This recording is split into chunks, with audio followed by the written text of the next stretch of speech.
नमस्कार दोस्तों, स्वागत है आपका आज की इस नई वीडियो में।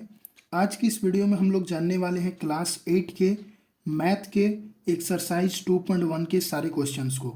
तो इस एक्सरसाइज को जानने से पहले आपको एक चीज़ जानना बहुत ज़रूरी है और वो है प्लस माइनस इनटू डिवाइड। इसमें क्या होता है कि जब भी हम प्लस वाले साइन को या प्लस वाले टर्म को इक्वल साइड के उधर ले जाते हैं तो वो हो जाता है माइनस में। माइनस वाले टर्म को इक्वल साइड के उधर ले जाते हैं तो वो हो जाता है प्लस में।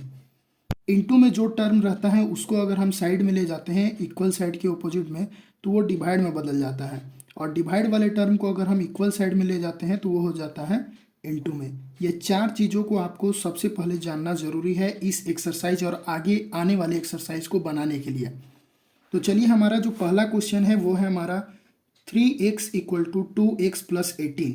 इस क्वेश्चन को हल करने के लिए सबसे जो आसान तरीका है वो ये है कि जितने भी x वाले टर्म है उसको इक्वल के एक साइड में करना है, और जिस टर्म में x नहीं है उसको एक साइड में करना है। मेरे कहने का मतलब हुआ कि इस वाले टर्म में और इस वाले टर्म में x है, यानी हम ये दोनों टर्म को एक तरफ करेंगे। ये 3x हमारा पहले से इस साइड में है, ये 2x को अगर हम इस साइड में ले लाते हैं तो ये प्लस में है।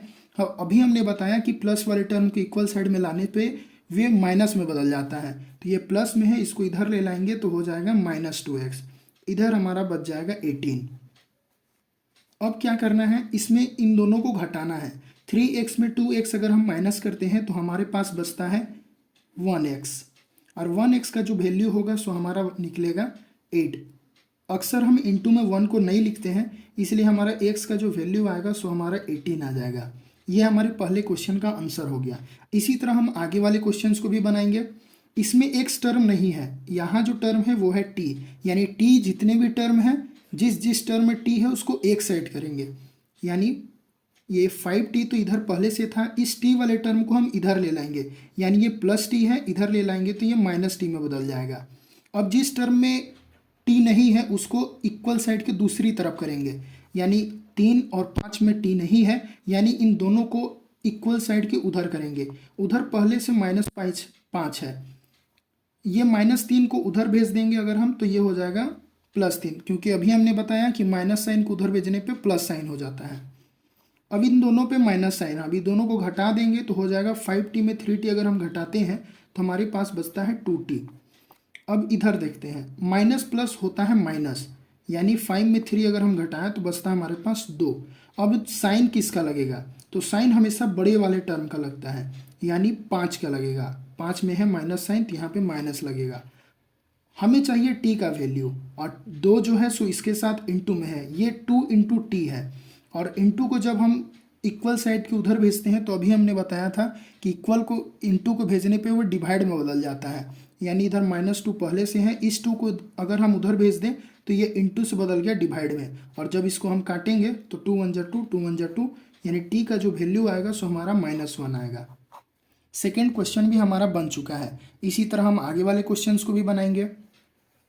इसमें भी सेम वही प्रोसीजर लगाना है, जिसमें x टर्म है उसको एक साइड और जिसमें नहीं है उसको दूसरी साइड। इस वाले टर्म में x है, इस वाले टर्म में x है, यानी इसको हम इधर ले लाते हैं तो ये 5x पहले से इधर था, ये प्लस वाले 3 को अगर हम इधर ले लाते हैं तो ये हमारा -3 में बदल जाता है। अब इन दोनों टर्म में x नहीं है तो इन दोनों टर्म को एक तरफ करेंगे, यानी 5 तो उधर से पहले से है, ये +9 को उधर भेज देंगे तो ये -9 में बदल जाएगा। अभी बताया था हमने, प्लस को उधर भेजने पे माइनस में बदलता है। 5x में 3x अगर हम घटाते हैं तो हमारे पास बचता है 2x। 5 में 4 घटाते हैं तो बचता है 9। अब बड़ा का साइन लगता है, तो बड़ा 5 और 9 में 9 है तो हमारे पास माइनस का साइन लगेगा। हमें चाहिए x का वैल्यू, ये 2 जो है सो इंटू में है, और इंटू को जब भी इक्वल साइड को उधर भेजा जाता है तो वो डिवाइड में बदल जाता है, यानी ये ऐसे लिखा जाएगा। इसको जब हम डिवाइड करेंगे तो 2 1 2 2 2 4, यानी x का जो वैल्यू हमारे पास आएगा सो आएगा x इक्वल टू -2। ये तीसरा क्वेश्चन भी हमारा बन चुका है। इसी तरीके से हम आगे वाले चौथे क्वेश्चन को भी बनाएंगे। चौथा जो क्वेश्चन है वो हमारा है 4z + 3 इक्वल टू 6 + 2z, यानी हमें यहाँ z का वैल्यू निकालना है। तो z जिस टर्म में है उसको इक्वल साइड की एक तरफ करेंगे और जिसमें नहीं है उसको दूसरी साइड करेंगे, यानी 4z है, ये 2z को इधर ले लाएंगे तो ये प्लस से बदल जाएगा -z में, और जिस वाले टर्म में x नहीं है उसको दूसरी साइड भेज देंगे, यानी 6 और 3 में z नहीं है, इसको एक साइड में करेंगे तो 6 तो उधर पहले से है और 3 को उधर भेज देंगे तो प्लस से बदल जाता है माइनस में। ये चीज़ को आपको हमेशा याद रखना है, तभी आप इन क्वेश्चंस को बना पाओगे। 4z में अगर हम 2z घटाते हैं तो हमारे पास बचता है 2z। 4 बड़ा था तो प्लस का साइन है। 6 में 3 अगर हम घटाते हैं तो हमारे पास बचता है 3। इस प्रकार हमको z का वैल्यू निकालना था, तो 2 इंटू में है, इसको उधर साइड भेज देंगे तो बदल जाएगा डिवाइड में। ये डिवाइड नहीं होगा, पॉइंट में आएगा, तो पॉइंट में हमें आंसर नहीं चाहिए, इसलिए ये जो z का वैल्यू होगा सो 3/2 निकलेगा। इसी तरीके से हम पांचवें क्वेश्चन को बनाएंगे। पांचवा क्वेश्चन है हमारा 2x - 1 = 14 - x। इसमें x वाले टर्म का वैल्यू निकालना है, x का वैल्यू निकालना है। उसको भी बनाने का सेम तरीका है, x वाले जितने भी टर्म है उसको एक साइड करेंगे और जिसमें x नहीं है उसको दूसरी साइड करेंगे, यानी इस वाले को इधर ले लाएंगे। ये 2x पहले से इधर है, ये -x को इधर ले लाएं तो ये बदल गया +x में। अब इस टर्म में और इस टर्म में दोनों में x नहीं है तो इसको एक साइड करेंगे, उधर जो साइड में रहेगा उसको पहले लिख लेना है। 14 इधर पहले से था, लिख लिए। ये -1 को उधर भेज दिए तो ये बदल गया +1 में। और जब हम इन दोनों के बीच में प्लस साइन है यानी इन दोनों को जोड़ना है, तो 2x में अगर हम 1x जोड़ते हैं तो हमारे पास होता है 3x, और 14 में जब हम 1 जोड़ते हैं तो हमारे पास बचता है 15। हमें x का वैल्यू निकालना है। ये 3 जो है सो इंटू में है, अगर उन दोनों के बीच में कोई भी साइन नहीं रहेगा तो वो इंटू में रहते हैं, यानी 3 × x लिखा हुआ है। तो 3 को जब भी हम उधर भेजेंगे तो इंटू से बदल जाएगा डिवाइड में, तो ये इसके नीचे आ जाएगा। और जब इसको भाग किया जाएगा तो 3 × 3, 3 × 5 = 15, यानी x का जो वैल्यू हमारे पास आएगा वो होगा 5। ये पांचवा क्वेश्चन भी हमारा बन चुका है। इसी तरीके से हम छठे क्वेश्चन को भी बनाएंगे, लेकिन इसमें एक चीज करना होगा पहले कि ये ब्रैकेट को हमें हटाना पड़ेगा। तो ब्रैकेट हटाने के लिए हमें क्या करना होगा, इधर वाले टर्म को वैसे ही लिख देना है। ये जो 3 है सो 1 से भी इंटू होगा, और ये 3 जो है सो 1 से भी इंटू होगा, ये -1 लिखा हुआ है। 3 को x से जब इंटू करते हैं तो ये हो जाता है 3x। इसके आगे प्लस साइन है, इसके आगे माइनस साइन है, तो minus into plus, plus into minus equal to minus होता है। और 3 को 1 से इंटू करने पे 3 आता है। ये प्लस साइन को हम उसी तरीके से लिख दिए। अब सेम वही क्वेश्चन बन चुका है, जिस टर्म में x है उसको इक्वल साइड की एक तरफ करेंगे और जिसमें नहीं है उसको दूसरी साइड करेंगे। तो ये 8x लिख दिया हमने।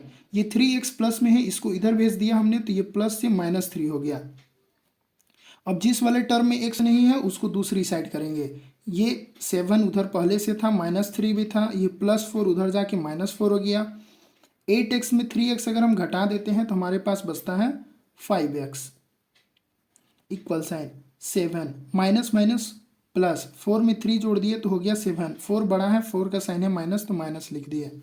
5x इक्वल टू 7 में 7 अगर हम घटाते हैं तो हमारे पास आता है 0।